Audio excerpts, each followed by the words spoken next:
Hello crafters! Kamusta? So, welcome back to my channel. So, for today's video, ang magiging focus natin is the Silhouette Cameo 5.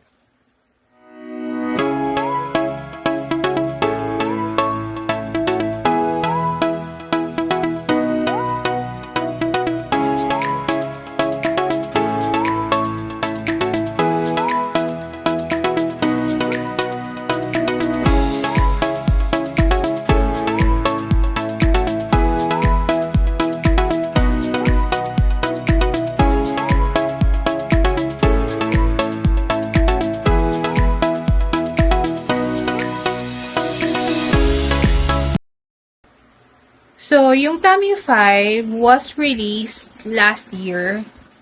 If I'm not mistaken, it was released around August, September sa US. And then, dumating sa atin dito sa Philippines through Silhouette Philippines, mga around November. So, I got mine the moment na dumating siya dito sa atin sa Pinas. Parang mga late November. Binili ko siya directly sa Silhouette Philippines. Hindi po sponsored yung aking machine. Sa mga nagtatanong, yes, I am a brand ambassador of Silhouette Philippines, but hindi po sponsored yung aking machine. Binili ko po yung Cameo 5 kay Silhouette Philippines. Ang binigay po sa amin ni Silhouette Philippines sa mga brand ambassador last year was the Portrait 4. Pero bihirang-bihira akong gamitin si Portrait 4 kasi madalas ginagamit ko is 12x12 matte. Mas comfortable akong gamitin lalo kung marami akong colors na gagamitin. So, sa isang 12x12 matte, minsan may 4 na kulay ako, 3 kulay, 2 minimum ko para efficient yung trabaho natin. So, hindi tayo paisa-isa ng salang. Kasi usually, di ba, cake toppers ang ginagawa ko. So, sa isang design, pwede akong maglagay ng ibang kulay na papers. Sa baba, pwede din akong maglagay ng ibang kulay na papers. So, medyo mapapabilis yung ating,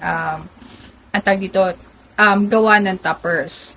So, ano nga bang kinaibahan ni Cameo 4 at ni Cameo 5? Sa mga nagtatanong, since wala na yung Cameo 4 ko, sasabihin ko na lang sa inyo yung difference na experience ko before kay Cameo 4 at saka sa Cameo 5. So, unang-una, si Cameo 5, pakita ko sa inyo. So, ang unang-unang nagbago kay Cameo 5 is yung kanyang rollers. So, ganito na yung itsura ng rollers ng Cameo 5. Ilalagay ko sa dito sa taas yung itsura ng roller ng Cameo 4 before para makita nyo yung difference. So, hindi ganito. Bilog lang siya, tapos pati yung ito niya.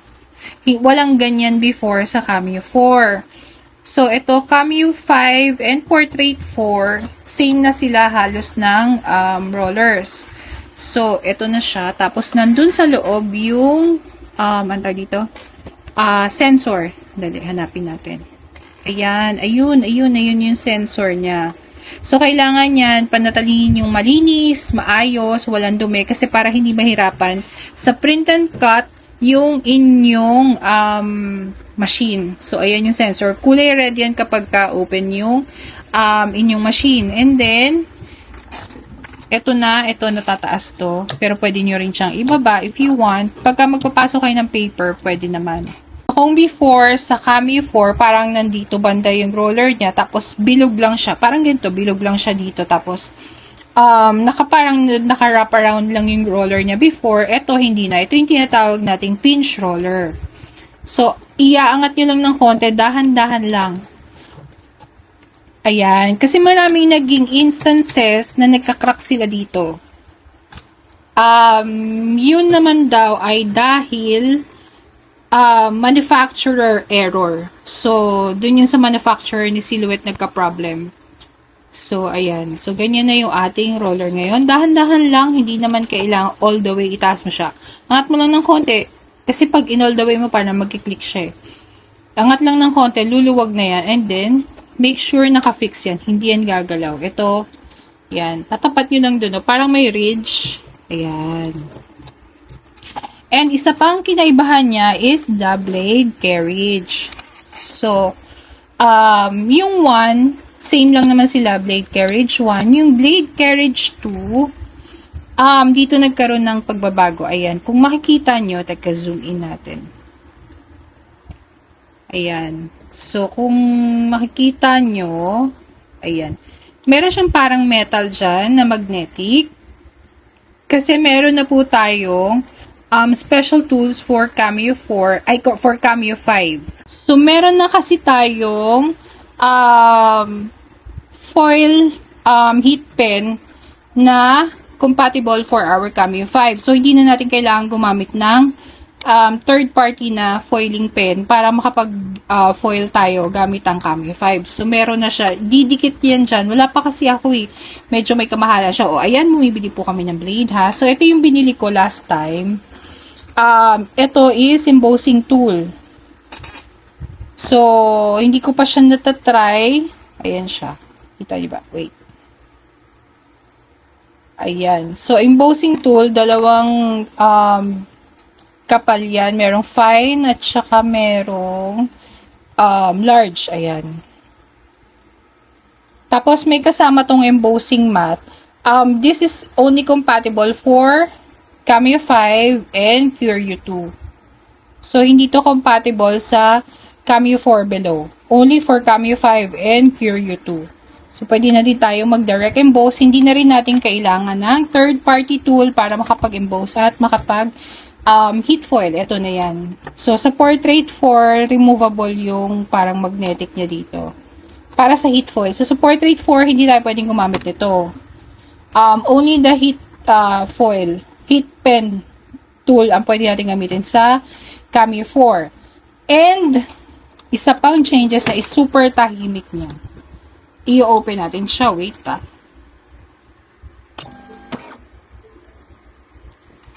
So, itong gamit ko pala is yung premium blade para sa glittered cardstock yan. Ito yung isa bagong manual blade na premium blade din siya na 1mm. Type B. Kasi square na siya. So, type B yung mga square na yung likod. Type A, itong bilog na kailangan ng adapter. Ayan. So, dito naman tayo sa ating touch panel. So, sa touch panel, nandyan yung Bluetooth, nandyan yung mga arrow keys para ma-move mo yung blade carriage. Ayan. Ma-move natin yung blade carriage, left and right, up and down. Ayan. And then, ito yung load and unload. Nandito, unload and load. Tapos, dito sa side na to, lumalabas yung ating repeat job button. So, si repeat job button, kung marami kang kinakat, na same lang naman ang design, same lang ang itsura, pati sa print and cut, so, pwede mo nang pindutin yung repeat job button. Hindi mo na kailangan bumalik sa computer para pindutin ulit yung send. So, nandito na yung repeat job button. So, this is convenient para sa mga gumagawa ng stickers, yung mga same designs lang. So, okay yun sa kanila. So, makikita mo yung parang pabilog dyan na may parang arrow, ganun. Ayan siya. So, yan yung repeat job button natin. And, mas tahimik na mag-cut si Cameo 5 compared kay Cameo 4 and Cameo 3. So, ito na yung pinakatahimik na machine ni Silhouette ngayon. Nagsasalang ako ng paper para marinig nyo kung gaano siya katahimik. Wait lang. So, ayan. Mag-record tayo. Wait lang. Sandali. Lang. Ayan.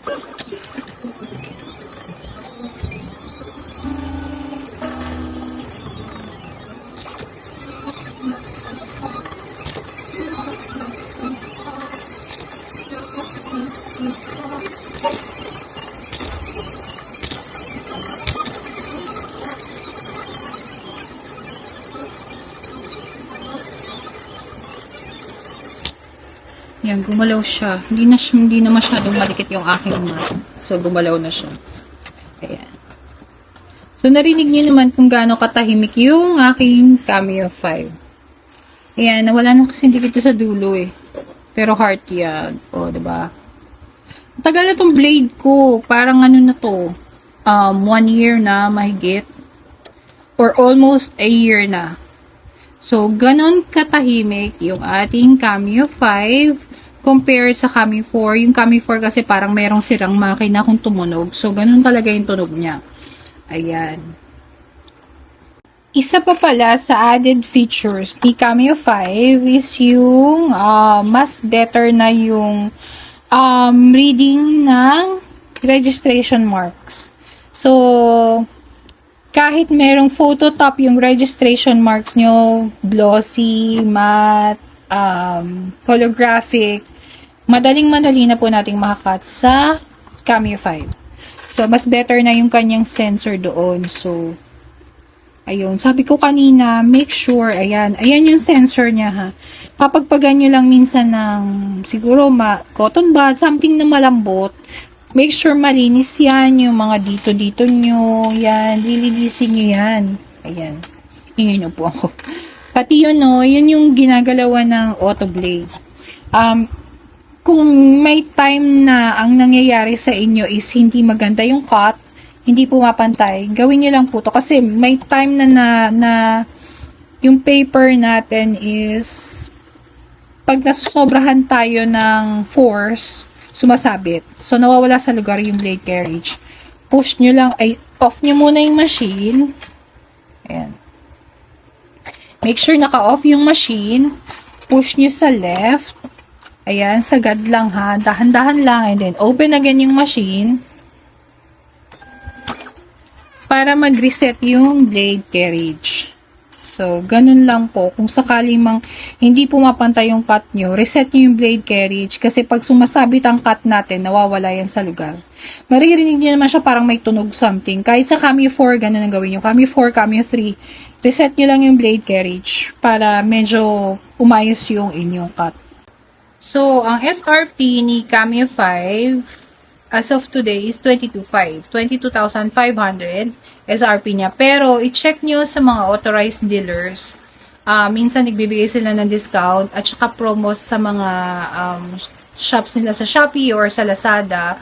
So, make sure lang na authorized dealer kayo bibili for legit warranty ng mga machines. Kasi, maraming nagbebenta ng machines but hindi po lahat are authorized dealer. Kailangan po dumaan sila kay Silhouette Philippines para ma-consider na authorized dealer sila. So, pwede nyo namang i-check if they are authorized dealer. And pinost ko rin doon sa TikTok account ko yung list ng mga authorized dealers. So, check nyo na lang. K-Prince Craft, yung aking TikTok account. So, may photo doon kung sino-sino lang yung mga authorized dealers ng Silhouette machines dito sa Philippines. So, pagdating naman sa blades, kung ano naman yung blade na nagagamit nyo before sa Cameo 4, sa Cameo 3, pwede pa rin naman. But, yung Cameo 3 na mga blades, bilog sila. Wait, tapakita ko. So, ayan, bilog sila, 'di ba? So, kailangan nyo ng adapter. So, itong adapter na to, makakakuha lang kayo nito kung bumili kayo ng Cameo 4B dati. So, apat na kulay to. So, merong white, merong gray, merong blue, at saka itong black. So, itong mga blade adapters na to, ginawa to para sa mga lumang blade. Katulad nitong premium blade na bilog pa or type A pa siya. Kasi nga yung ating type B na blade, saan ba? Hindi siya nagpo-focus. Yung ating type B na blade ay yung ganito. Ayan. So, square na yung likod ng mga type B na blade. Kapag ka type A kasi, bilog pa siya. So, ito compatible sa Cameo 3, Cameo 2, and Cameo 1. So, believe it or not, meron pa rin gumagamit na Cameo 1 hanggang ngayon. So, gumagamit pa sila ng mga ganitong blade. Kaya, kung sakali man na meron pa kayong mga ganitong lumang blade, make sure na meron kayo nitong adapter. So, kung hindi kayo nagkaroon ng Cameo 4, hindi kayo makakuha nitong adapter, makakabili kayo ng separate nito against sa mga authorized dealers. Okay? Etong mga blade adapters na to are made for Cameo blades. So, hindi nyo po ito pwedeng gamitin sa mga replacement blade. As much as we want to, hindi po ito ginawa para sa mga replacement blades na gusto nyong gamitin para sa machines nyo para makamura kayo. These are made for old blades ni Cameo para magamit natin sa Cameo 4 or sa Cameo 5 kasi nga type B yung likod nito. Okay? So, again, I highly suggest you use original blades. Bakit po? Kasi ito, ginawa tong blades na to para sa mga machines natin. So, kung gagamit kayo ng mga replacement blade, meron ako dyan, hindi ko siya nagamit, never kong ginamit, kasi unang-una, yung adjustment, lagi akong mag-a-adjust. So, pagka may original Cameo blade ka, hindi mo kailangan mag-adjust ng sobra-sobra kasi, sandali merong numbers yan, no? Ayan. So, may numbers yan na po pwede mong ano ba tawag dito? Sundan doon sa Silhouette Studio para iset yung iyong blade ng ganito. So, kung ang gagamitin mo is itong manual blade, so ikaw ang mag-iikot niyan, di ba? Yung mga suggested settings na nasa Silhouette Studio, so itatapat mo lang siya sa number. So, walang tansyahang mangyayari. Magtatansya ka man, magdadagdag ka lang ng number. So, alam mo, pag kulang sa 3, gagawin mo lang siyang 4. So, walang masyadong adjustment na mangyayari sa'yo. Lalo na kung auto blade ang gagamitin mo dahil yung blade mismo ang mag-a-adjust sa'yo ng blade depth. But, ang downside lang talaga ni auto blade, kung araw-araw mo siyang ginagamit, talagang madali naman siyang pupurol. Yes, madali talaga siyang pupurol. Months lang, minsan nga 1 month, 2 months. Lalo doon sa mga heavy user ng machine. So, madalas ko yung nakikita sa mga heavy user ng machine, yung mga araw-araw, na ginagamit yung kanilang Cameo machines. So, expect nyo na magiging dull yan soon, lalo kung auto blade. So, I highly suggest, di ba highly suggest na naman, gamit kayo ng premium blade, katulad nito, or nito. Ayan. So, ito yung type B. Manual blade pa rin to.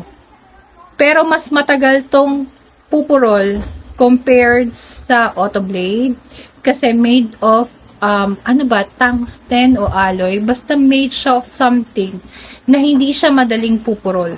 So this is a little bit more expensive. So mga nasa 1,000 plus to compared kay auto blade. Ngayon sasabihin nyo, ang mahal nga kaya kami gumagamit ng replacement blade. Yung mga replacement blade po na ginagamit nyo, lalo yung mga metalang body, those are made for a specific machine.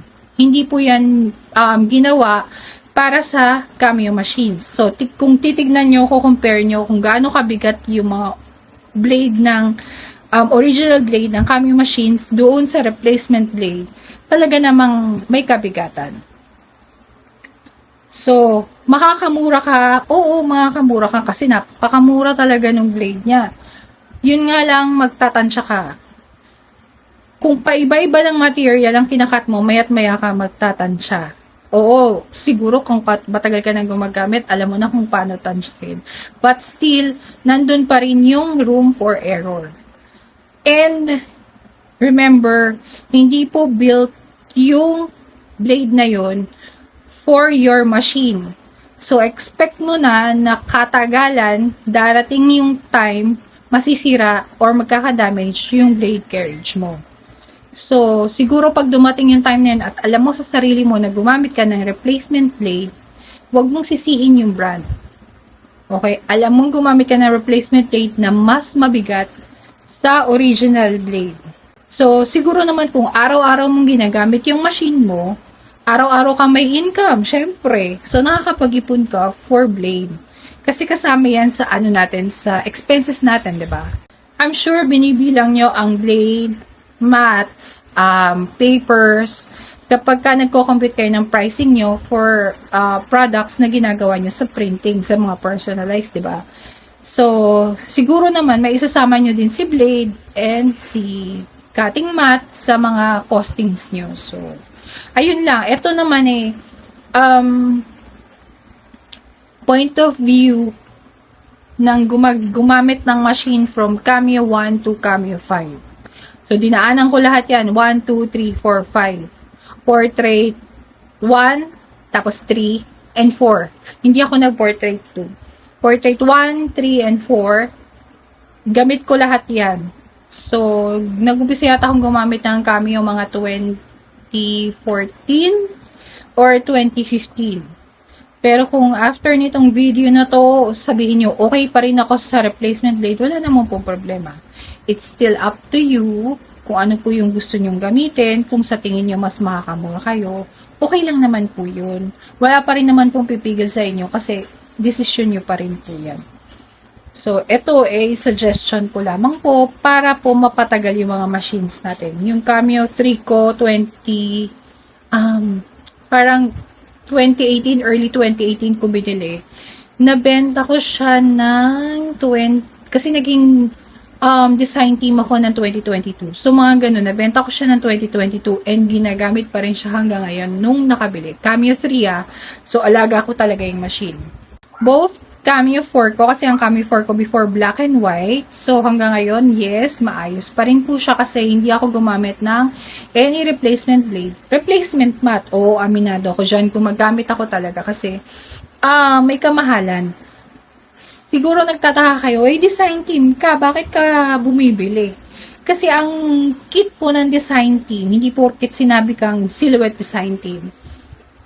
Monthly, meron kang blade, no. Ang kit po namin is quarterly.